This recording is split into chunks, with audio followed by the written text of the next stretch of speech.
Hey, Al Scott here. If you've got a band, a business, a cause, or campaign, and you need stickers to help promote, check out thebumpersticker.com at thebumpersticker.com. They digitally print with solvent ink, so you get the photo quality results of digital with the strength and durability of old-style screen printing.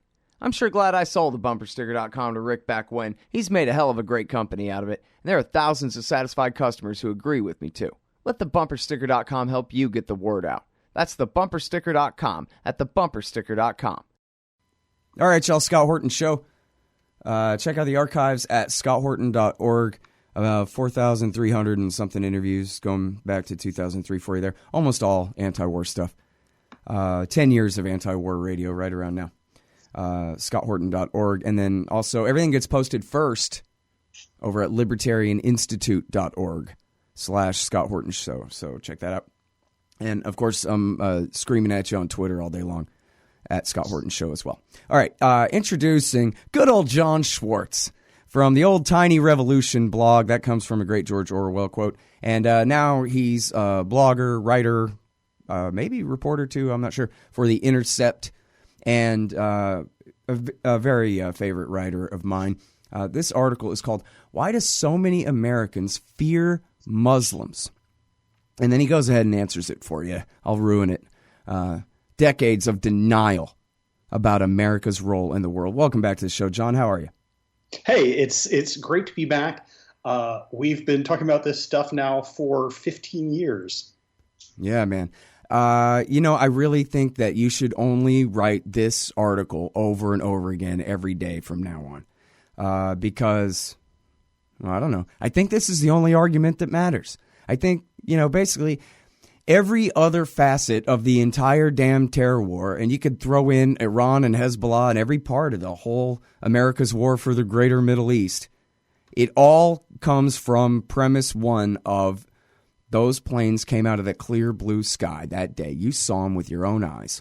And that's all you need to know is evil showed up, and now we're fighting a war to defend ourselves from this onslaught. And yet, as you illustrate in this article, everybody knows, it's not a secret, that George H.W. Bush waged a war against Iraq from Saudi and that Bill Clinton stayed there. And everybody knows that America writes a blank check every year for Israel to kill any Lebanese or Palestinians they feel like, steal their homes, torture their children, do whatever they want. And everybody who knows anything about this knows that Ramzi Youssef and Khalid Sheikh Mohammed and Mohammed Atta and Osama bin Laden and Ayman al-Zawahiri said all along, this is why they were attacking us. It's all George Bush Sr.'s fault. Why is that so hard to understand? To blame Bill Clinton. What is so difficult about blaming Bill Clinton? He's like the fourth worst person on the planet. Like, oh, you're going to hurt my feelings if you start, pointing your fingers at Bill Clinton. Why? He's a bastard. He murdered uncounted. Nobody knows for sure how many hundreds of thousands of people he murdered. So why is that so hard to say, John? Why?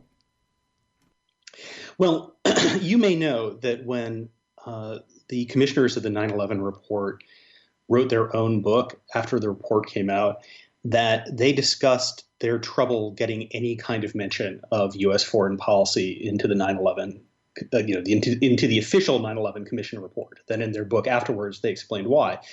And the reason why they wouldn't put it exactly like this, but was that no one wanted to change U.S. foreign policy. And they wanted to just say like, oh, well, Al-Qaeda, they're motivated by crazy religious reasons that we can't understand. So there's nothing we can do about that. They're just going to keep attacking us no matter what. It has nothing whatsoever to do with U.S. foreign policy. So that was part of what the other commissioner members wanted to say. And so they were only able to smuggle in this one small line saying that, U.S. foreign policy has some kind of effect on the world. Who can say what it is? So there's a huge coterie of people who, like U.S. foreign policy, and they want to keep it exactly the way it is. And they realize that will involve periodic terrorist attacks that will kill, regular Americans like you and me. But they don't want to start talking about that, because if Americans realize that there's something that they could do to prevent terrorist attacks from killing them, they might want to do those things. And the people running America, don't want to have that conversation.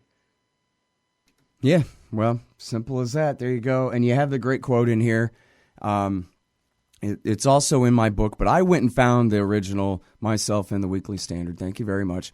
Where before 9/11, this, I think it's an advisor to the Joint Staff, something like that, said he just heard the chief say over and over. It was a kind of a catchphrase inside the Joint Staff, that is the leaders of the Pentagon, that terrorism, that is, the mass killings of American civilians, is a small price to pay for them to be able to be a superpower, right? Not that if you're some schmuck from, working as a trader in the towers, that any of this superpower status necessarily benefits you at all.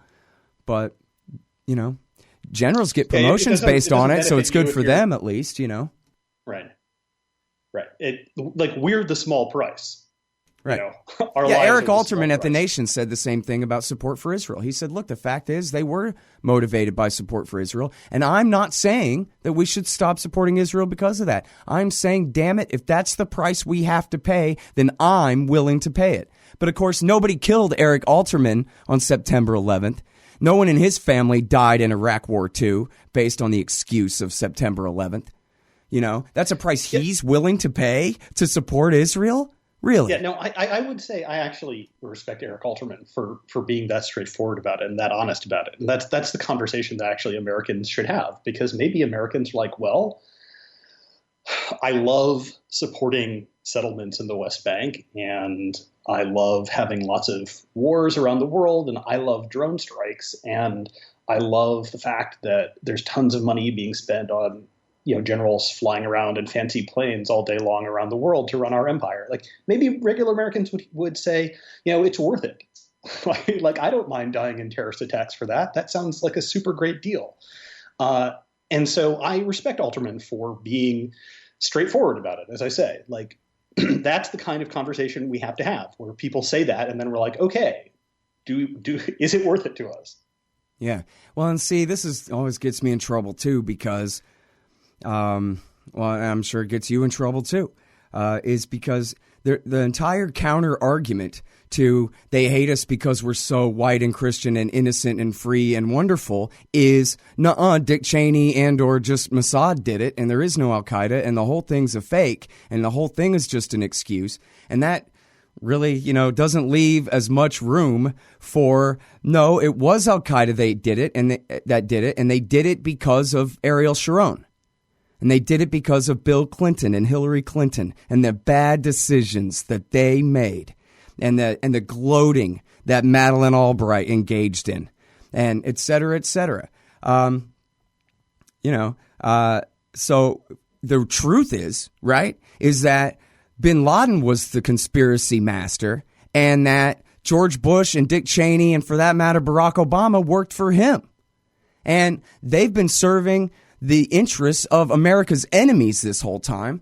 And that was bin Laden's plan, was he knew that they would cynically exploit an attack like September 11th in order to get rid, take care of all their other agendas that they wanted to do, which is what he wanted to do. Bin Laden on 9/11 was writing George Bush a blank check that he was surely stupid enough to try to cash, to completely overextend and bankrupt America. Hell, in 2017, it's universally understood that the high point of American empire is already over, and we're on our way back down the other side of the mountain now. And that's because George Bush was Osama bin Laden's slave.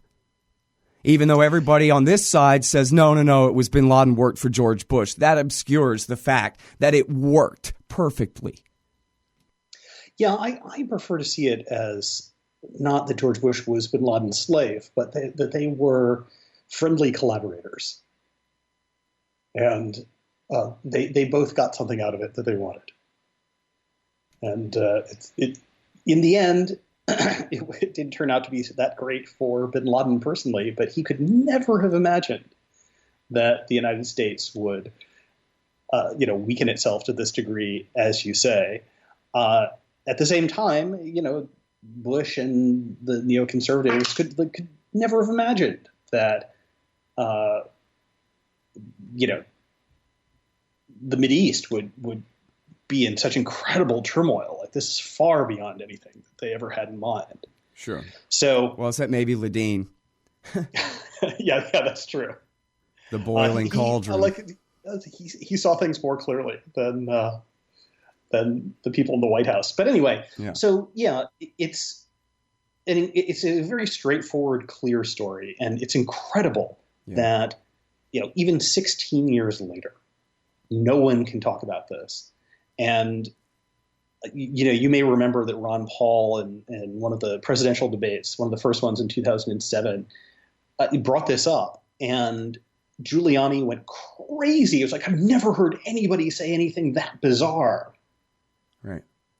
Well, and that really was the moment that made Ron Paul right there. Everybody said he was doomed. And yet the fact is the American people knew he was right. The Republican voters watching the debate knew that he was right about that. Hey, I remember the 1990s existed. I remember there was controversy about our soldiers based in Saudi Arabia and whether American Army women were allowed to drive or not, or this or that. That was a thing. There was a whole we called it the Gulf War. I remember distinctly that, we have been over there. But of course, the thing is Ron's not in the House anymore. And there's no one of that stature in national politics. I mean, and he was quote unquote nobody before that. That was what gave him stature, was that fight. But then now that's gone, and there's been no one to replace him to make that point. And so here's to your real point. What do we have instead? Islam, Muslims. Don't you hate them the way their evil religion makes them hate and want to kill us, John? Yeah, and that's what really is frightening and dangerous, because when you have no accurate explanation of what the motivation of these people actually is, you end up with people, rightfully believing like crazy explanations because there is no other. And that's what we see with, Trump now, that like he talks about this as though it's some kind of incomprehensible mystery. And as I note, you can't blame people for believing him because no one else has ever provided any kind of alternate explanation. And like any story, even a totally false and dangerous story beats no story at all. Right.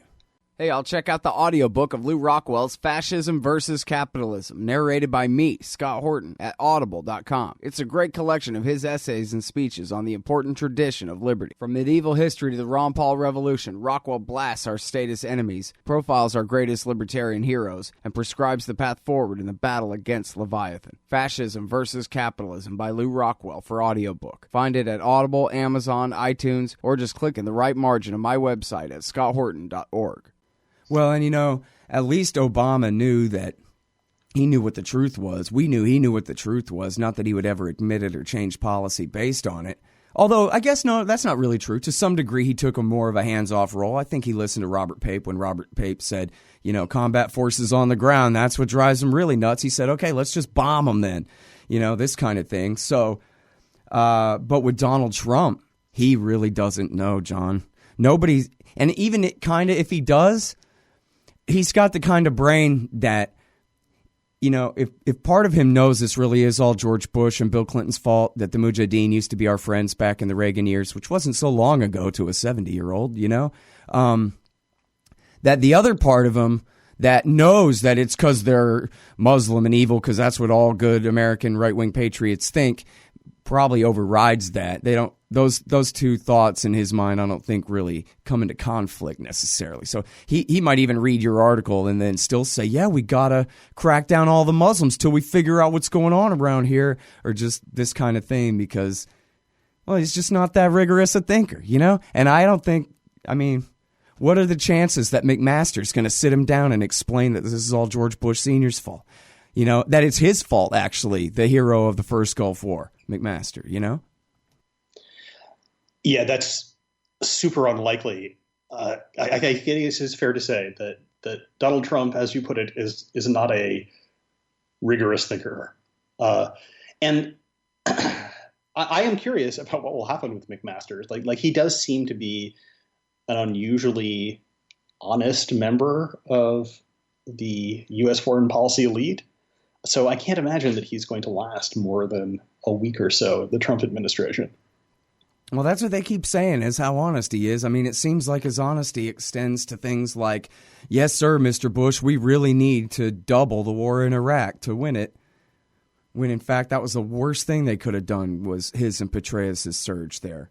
So, well, that is interesting. I would say I'm basing what I'm talking about on his book, which is about Vietnam. And he may well be one of the people who is willing to be honest about the past. But have you read the whole book? Problem.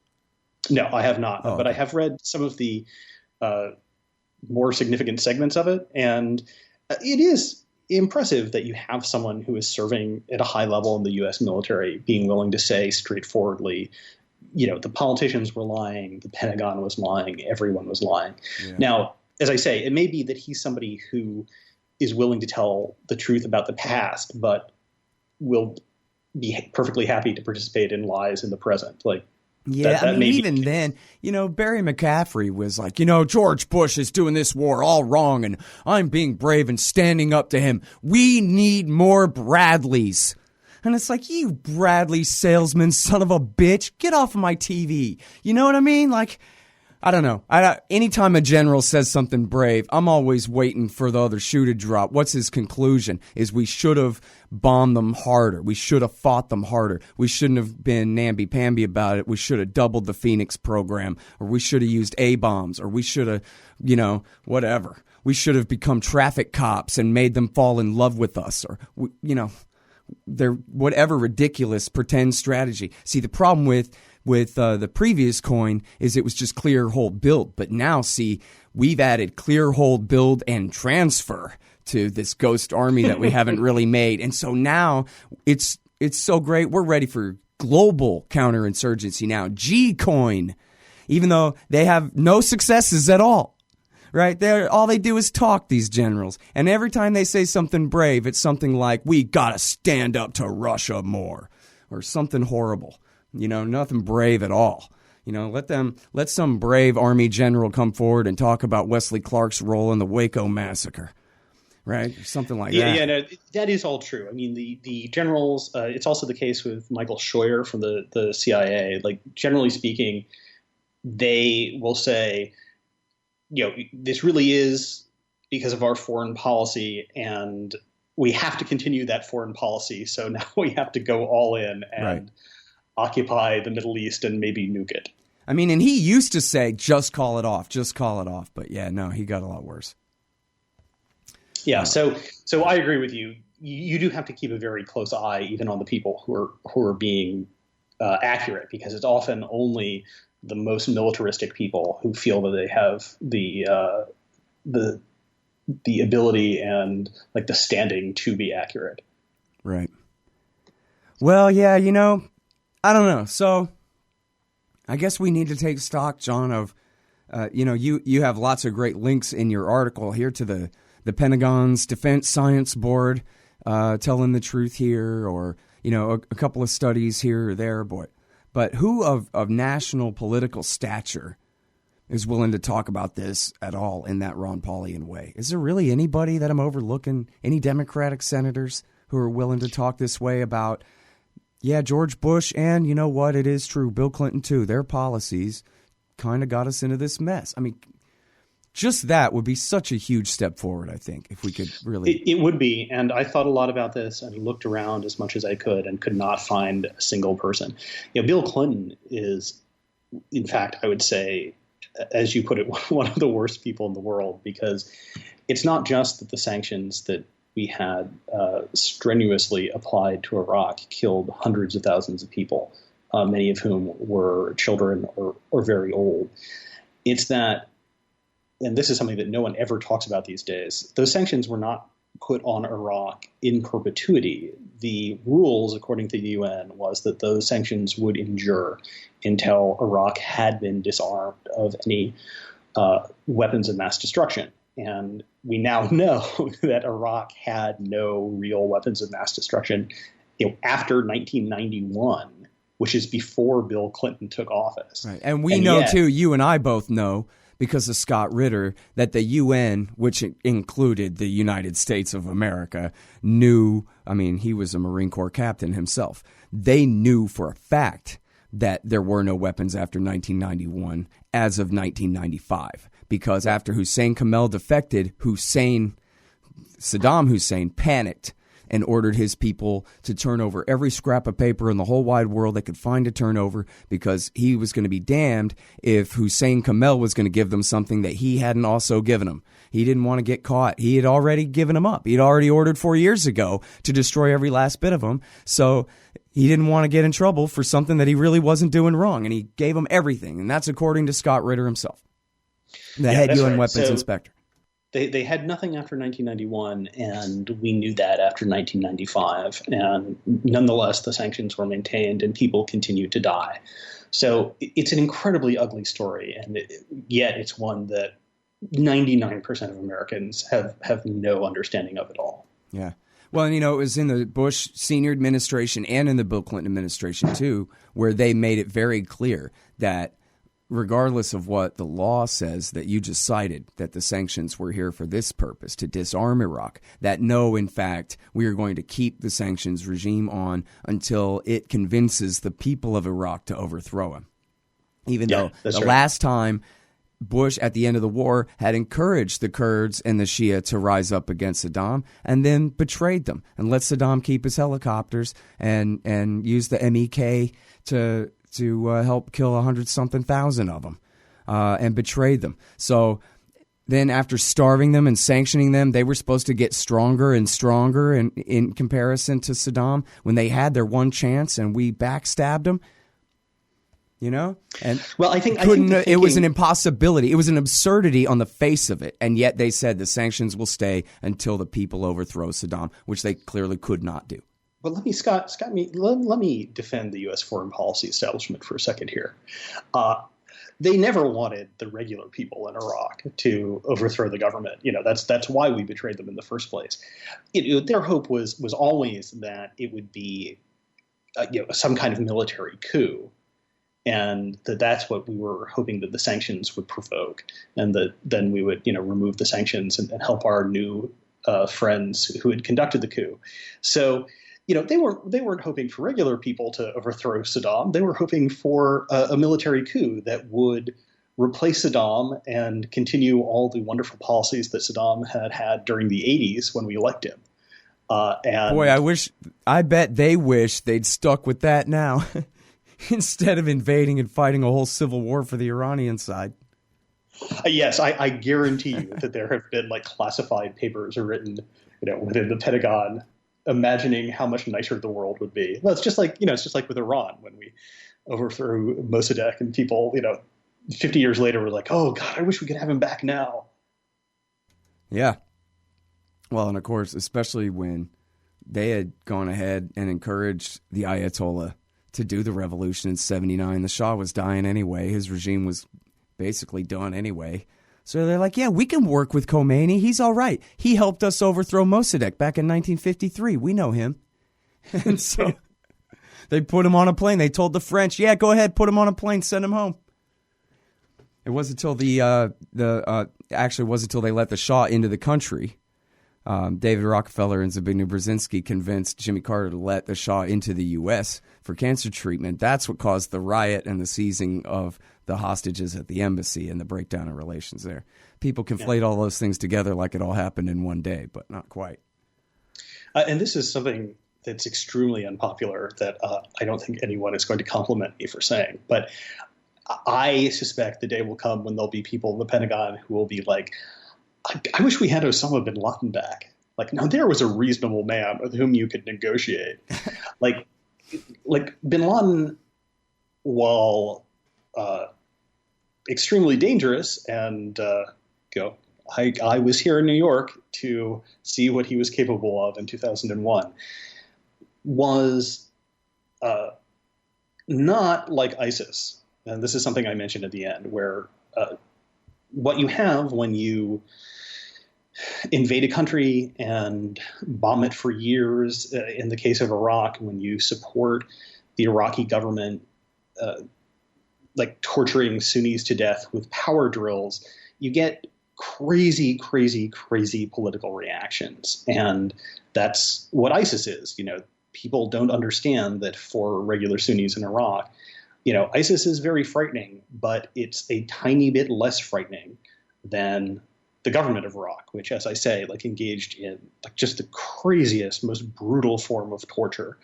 And so the more that you engage in ultra-violence, the worse and crazier your opponents become. And that's a situation that we're getting into now. It's very similar to Israel, where Israel has consciously tried to turn it into a religious conflict, whereas it's just a really straightforward, easy to understand conflict about land.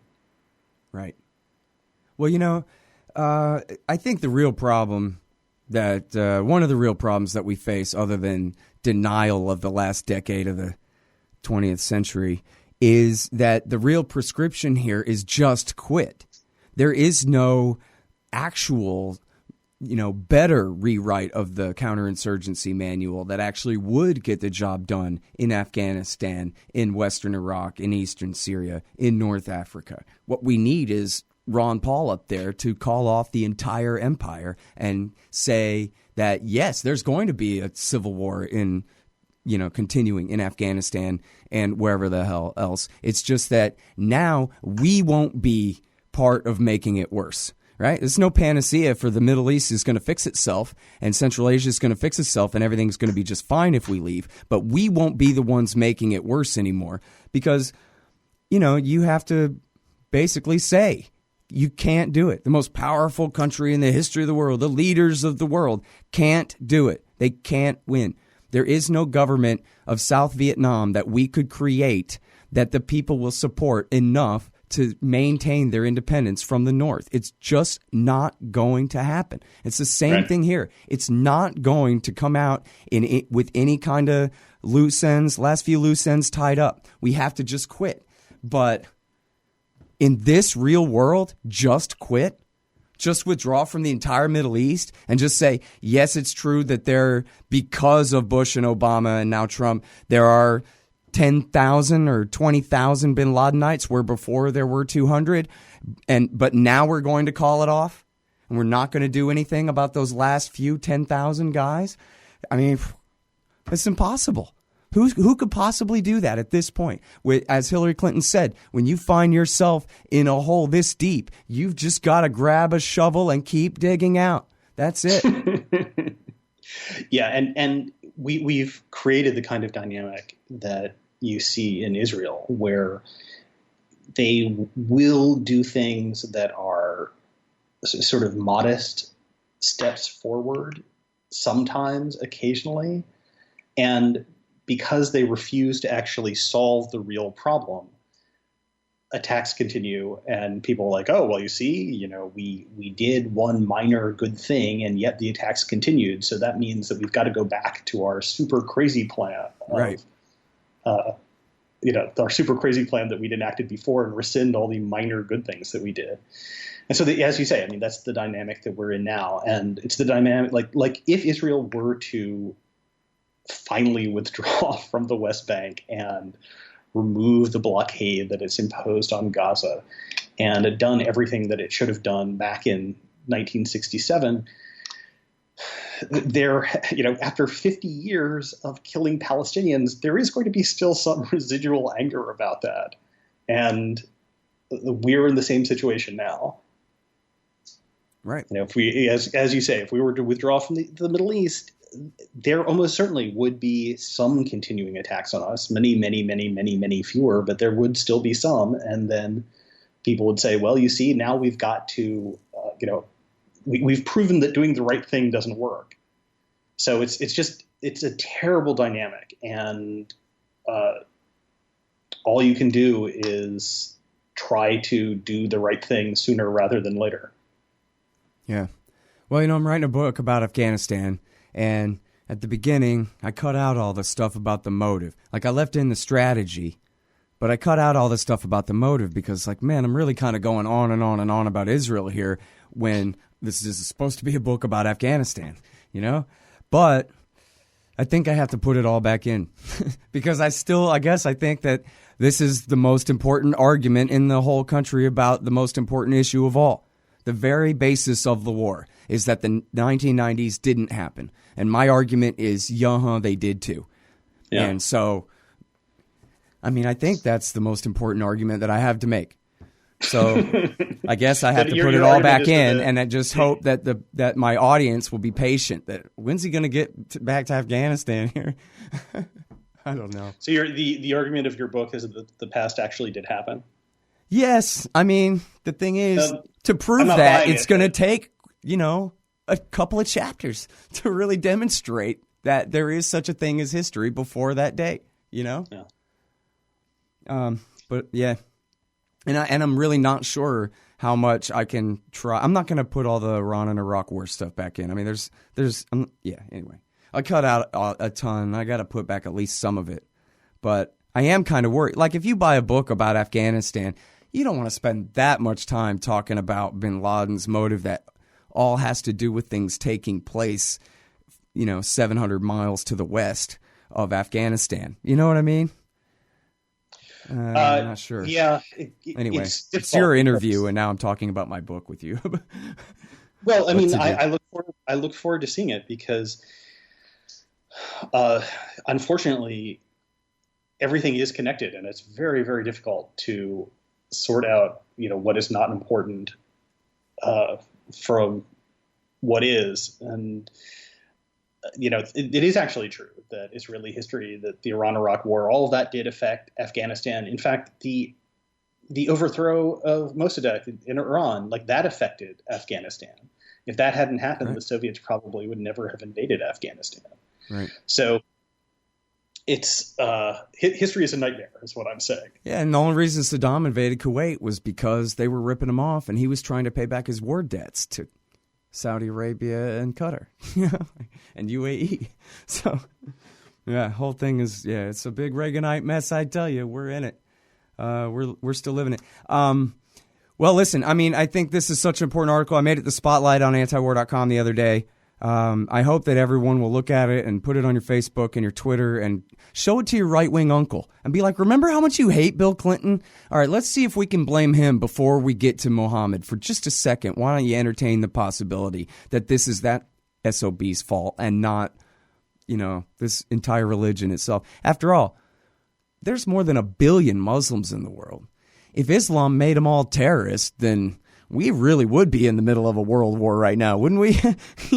Seems like most of them are just getting up and going to work in the morning like everybody else. So something must be wrong with that explanation, Yeah, and that unfortunately is one of the biggest problems of trying to explain this to regular people in America, is that people have gotten so partisan that they want to blame one political party, and you can't understand it without realizing that both political parties have done horrible, horrible things, and they're both to blame. Yep. All right. Well, listen, the article's great. Everybody, please go check it out. It's at the Intercept. It's Jon Schwarz. Why do so many Americans fear Muslims? Decades of denial about America's role in the world. Great work. Thanks, John. Great. Bye. All right, y'all, that's the Scott Horton Show. ScottHorton.org for all the archives, 4,000-something interviews. A lot of them have me just haranguing my guests like you just heard, but you might like it anyway. ScottHorton.org for all that. And LibertarianInstitute.org. That's my institute. Me and the heroic Sheldon Richman and the great Will Grigg and the wonderful Jared LaBelle. We're libertarian as hell over there at the Libertarian Institute. So check it out, libertarianinstitute.org. Thanks, guys.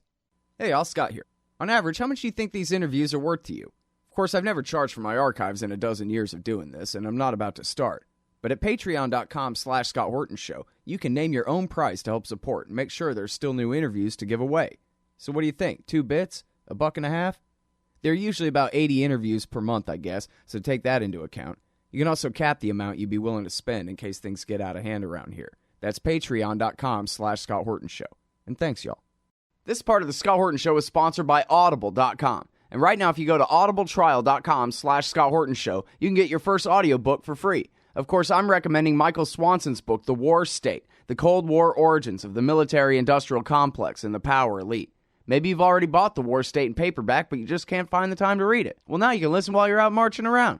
Get the free audiobook of The War State by Michael Swanson, produced by Listen and Think Audio at audibletrial.com/Scott Horton Show.